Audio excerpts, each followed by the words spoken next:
Hi and welcome to Magoos Corner. I'm your host Trevor Green, joined by Hugh Johnson-Schroeder from Rosewater. Hello mate. How you on, brothers? Yeah, good bro. Now, happy birthday pedo. Now looking at Division 2 reserves, first game of the week was Broadview hosting Modbury at Broadview Oval, and it was unfortunately going down 3-2-20 to 14-13-97. Slogan. Bollocking, just quietly. So Modbury came out absolutely blaring with 6 goals in the first quarter, only kicked a couple in the second and 1 in the third. So it sort of tightened up halfway through that game there, but in the end, kicking 5 goals, and Broadview just kicked, 2 goals for the rest of the game, and that was in the second quarter. So Broadview had nothing to go with. But nice win for Modbury. Knightley with 4, Robinson with 3, Reed and Biles were the couple. Vassal, the Vaseline, Collins and Robinson were the top 3 for Modbury. Yep, goalkeepers for Broadview were Hoppets, Massey and Hill. Best players Osborne, Oyborn, Matovic and Felstead. Felstead. I wonder if Falkhead played last week. Oh, I didn't see his name. Fuckhead. Hey. Now, next game is Gazer and Old Ignatians at Clemsig Oval. 7-5-47 to Old Iggy's 16-11-107. Picked Iggy's on this one. Yeah, so do I think. Those Jurassic with 5, Senior with 3, Vagnarelli, DePoy kicked a couple, and then there's a few there that kicked 1 each. Turner, Boland and Vagnarelli were the better players in the top 3 for Old Iggy's. Yeah, and Gazer's goalkeepers were Peck 3, McGregor 2, Khan and... read Khan's name out tonight? Yeah, we've read, got a clearance for that day. Haven't we read that name? He's at West Croydon. No, he's at West Croydon. Natty Khan. Oh, so different one. Oh, okay. And A Scott, best players were Peck, Fuller, and Sammy Fuller's an old Rosewater player. Really? Yeah, he came out at the start of the year. Didn't like it? No, you blokes didn't want him. Oh. No, I don't know if you didn't want him. I'm talking about that. No, the clubs don't need him. Yeah, Wilson, he's a full-back. And I think McGregor's been up there in lights before.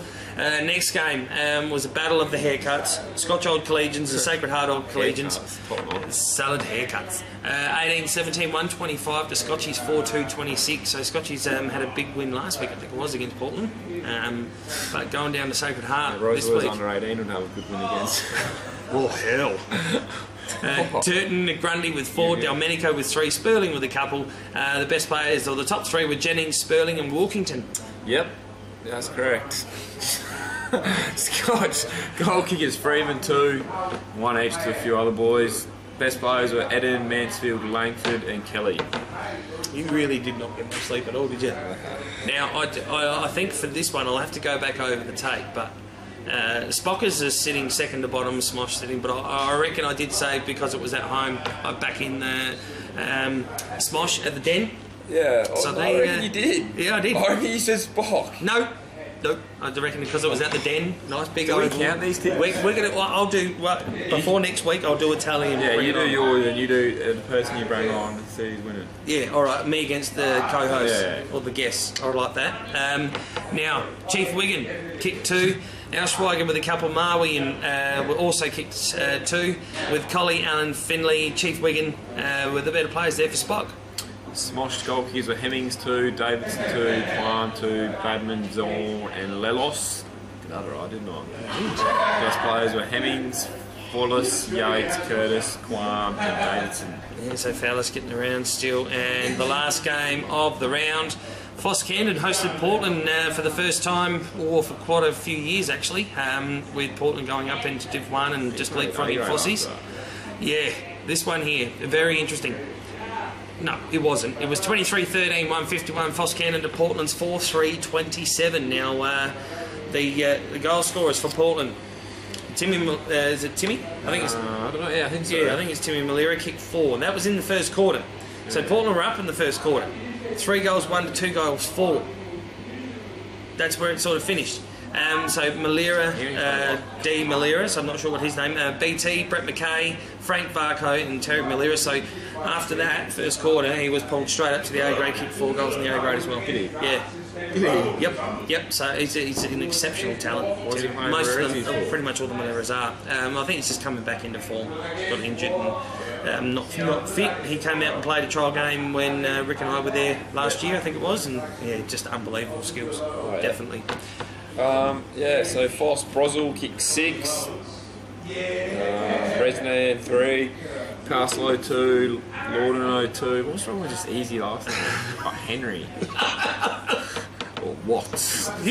Johnson Schrader. Yeah, well, that's the least you can say it. Like, McDonald 2, Cadswell 2, Watts, Toohey, McGill, Simpson, Flatt, Webster. Best players were McDonald, Watts, Parkins, Webster, and Brozell.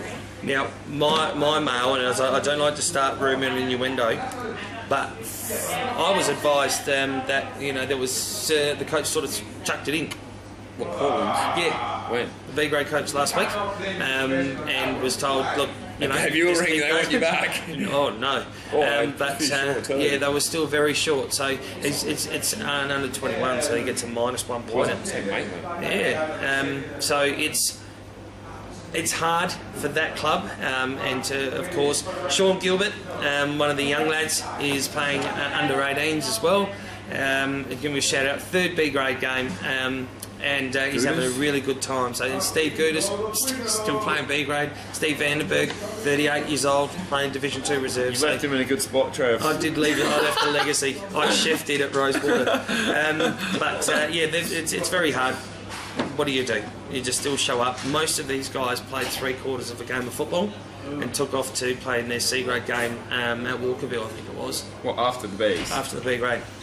What do you mean? So there was a few guys that played 2 games of football on that day again. So it'd be guys like Gudis, like Matty Cole, Matthew Leonard. So how many do they have left on the field? Is that why it blew out? I believe so. I think there was they were just playing short, and unfortunately they left and had to play C grade to help out, so they could have a full side. Why didn't those hoses seize up? There's guys there that play C grade. They're just there to have a kick with their mates, and it's not good to forfeit in any stretch. Why don't they just play out the B grade team then? That's the question I sort of asked myself over the past 2 years.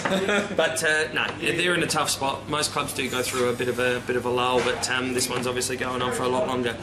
So looking at obviously next week with the bye, so Saturday the 18th of June, St Peter's and Scotch Old Collegians. Spocks. You like Spocks? Yeah, I just like them. I like Scotch. Do like Scotch on this one. Old Iggy's and Broadview at Hunter Park. Iggy's by plenty. Modbury and Smosh West Lakes out at Modbury Sports Reserve. Smosh. Modbury by plenty. No, you said Smosh already. Joking. Portland and Gazer at Port Reserve. Wow. Wow. And probably the first. I've tipped them 2 weeks in a row. They're going to. Yeah, I tipped this every game last year too. Portland, the first Division 1 game that Portland in the 2s ever won was against Gazer, and that was against Jamie Ellis. I was coaching, and we played against Gazer. Yeah. So it was a very good day for Portland that day. Don't think it's going to be a good day on Saturday. Was that Div 1 or Div 2? It was Div 1. Yeah, Div 1. Yeah. Yep. So I did get a win in Division 1. Didn't you? Yeah. Oh yeah. Gazer by plenty. Sacred Heart and Foss Camden. Now, after the reports for me, I am actually going Foss. For Foss, sorry. Smosh. Fossies for me by plenty. So again, Hubert, 18th of June is when we're going to be broadcasting our second game for this year on the Mixler app, so make sure you download that app. It'll be at the West Croydon's home game. So good reports on the Teacher Gully Payneham Norwood Union game that we broadcasted, so hopefully it's another big day. It's a fantastic show actually, so make sure you listen, make sure you subscribe to the SA Footballer magazine. We thank our sponsors and the Portland Hotel, and we'll catch you again next week.